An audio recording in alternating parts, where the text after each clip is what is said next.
You're listening to the Free to Be Mindful podcast, which provides bite-sized tips for busy parents, educators, and anyone working with kids. These real talk conversations focus on mindful living, mental health, and personal growth, helping all to learn, grow, and inspire with mindfulness in mind. I'm your host, Vanessa de Jesus Guzman, educator, licensed professional counselor, entrepreneur, and mom. I'm passionate about helping folks live life with peace of mind and ease of heart while not losing their, well, you know, here we go.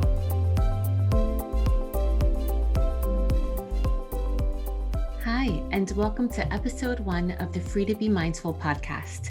I'm glad to have you sharing space with me today. And if this is our first time meeting on here, be sure to check out the trailer where you get to know more about me and what the podcast is all about.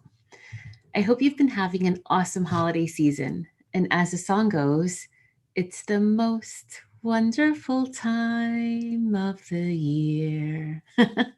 I used to sing Once Upon a Time, but I know that's not the case for everyone. Our life experiences sometimes create an outline of how the year looks for us. And if you've experienced a loss in your life around the holiday season, this may be an annual reminder. There have actually been studies that show that the body can actually remember stressful or traumatic experiences even a year later or on the year anniversary of an event. And this year, some of us may be feeling a feeling of loss, as the holidays may have looked different for us than years prior. For others, the level of strain and expectations we place on ourselves, or in some cases, what others place on us, can be really overwhelming.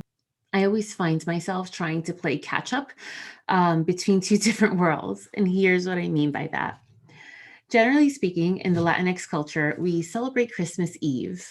When I was younger, I remember big parties with my family. The entire family would gather at someone's house and we would eat dinner, play games, dance, laugh the whole night until the stroke of midnight. So Christmas Eve until the stroke of midnight.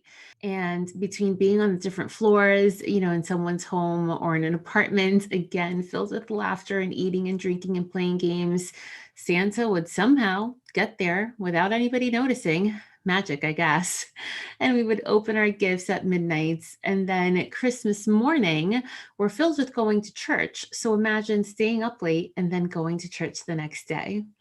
And now that I have my own family, pre-pandemic, we would spend Christmas Eve with one side of the family and get home after midnight, right? After celebrating and after opening gifts, and then prepping for Santa once we got back to our home.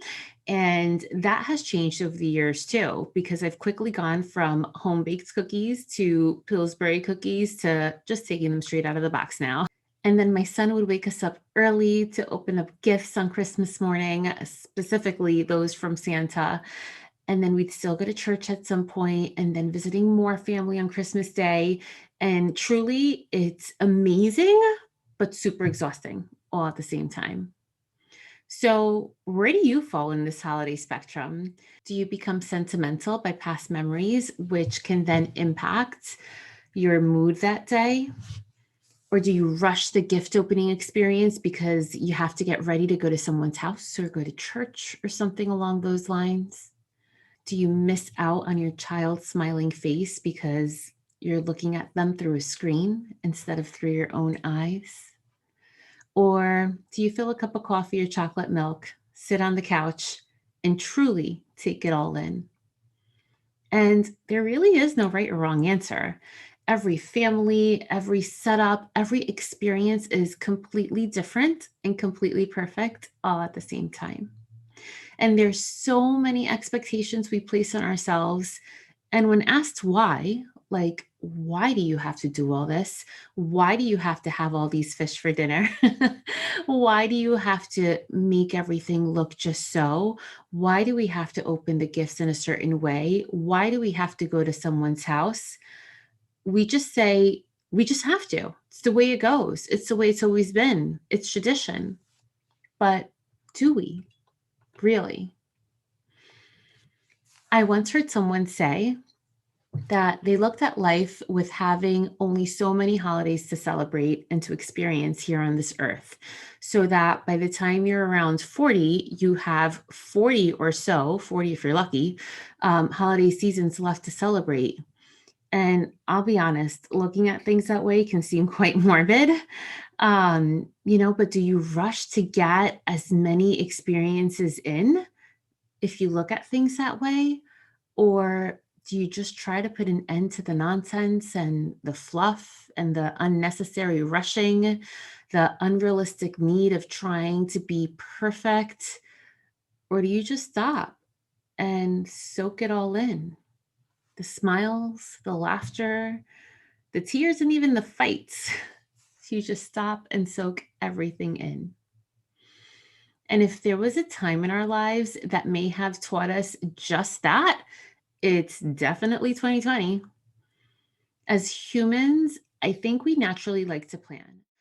Some of us, obviously, more than others. And I'm definitely a planner.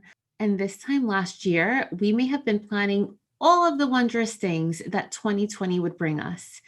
And yeah, it sure did bring us a lot, just not in the way that we expected it to. But was it really all bad? An important aspect of mindfulness is creating space to express gratitude. As we express more gratitude, we welcome more of it into our lives. And as we reflect back on the year we just had, weaved in between the unexpected, we may have spent a lot of time with family. We may have seen our kids grow up before our very own eyes. Working parents may have experienced their kids' classes much more than ever before. Everyone's text games certainly stepped up. We cooked more meals at home. We may have saved money on travel, maybe even on entertainment or on going out or lack thereof. You may have accomplished many projects around your home. You may even have contacted extended family more than you would have normally. And I'm sure if you really think about it, you probably could think of other silver linings that you experienced. So, as you sit here in reflection, thinking back on 2020, was it really all that awful? Okay, yeah, fine. We experienced a global pandemic. I know that. And there are many people and aspects of our lives that we've grieved through. There were many losses, whether again it was losses of lives or losses of experiences. I get that. But there were also extraordinary blessings in disguise if we allowed them into our lives. So here we are in the brink of a new year, which we are probably all eagerly awaiting. But what will we do with those lessons that we learned, either those willingly or unwillingly during this past year? Instead of waiting for 2021, why don't you just start right now, right? Start today, start in this very moment. So, right now, regardless of where you are or what you're doing, take a breath in through your nose and exhale through your mouth. Make a conscious effort to feel your belly rise as you take a breath in and feel it deflate as your breath goes out through your mouth. In whatever activity it is you're doing right now, take a moment to reflect on the biggest learning lesson 2020 has brought to your life. And try to think about that lesson in a positive light. Then picture yourself this week, whether you're listening to this the week before New Year's Eve, or whether it's later on in the year. How can you weave that lesson learned into your life right now? How can you stop to appreciate the small stuff this week? As you think of all you have going on this week, What is absolutely necessary? And where can you let some of the expectations go? Think of when in your day you can take a few moments just for you. And not to aimlessly scroll through social media, but to truly reflect on your day, on this month, or even on your life. And as you do that, say thanks and express gratitude for all the good there is in your life. This way, you can make space for more good to enter.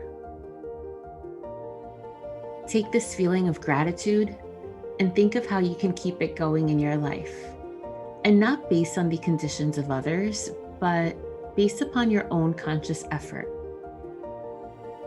And know that you own the desire, the motivation, and the ability to bring upon this feeling of gratitude, this feeling of peace, of good, of whatever it is, in your heart and to your mind whenever you need it the most. And whether you're listening to this prior to the new year or at some point after, I wish you blessings and peace for this day and all days going forward. May you enjoy.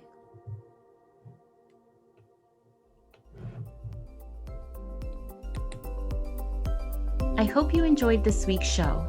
It would mean a ton if you took this moment to review the Free to Be Mindful podcast on the platform you catch your favorite shows. That quick and easy act lets me know what you enjoy, and it helps others find the podcast too. And of course, don't forget to subscribe so you can listen along next week. In the meantime, I welcome you to catch me on social media at Counselor V de Jesus. And as always, remember, in a world where you are free to be anything that you want to be, you are always free to be mindful. Catch you next week.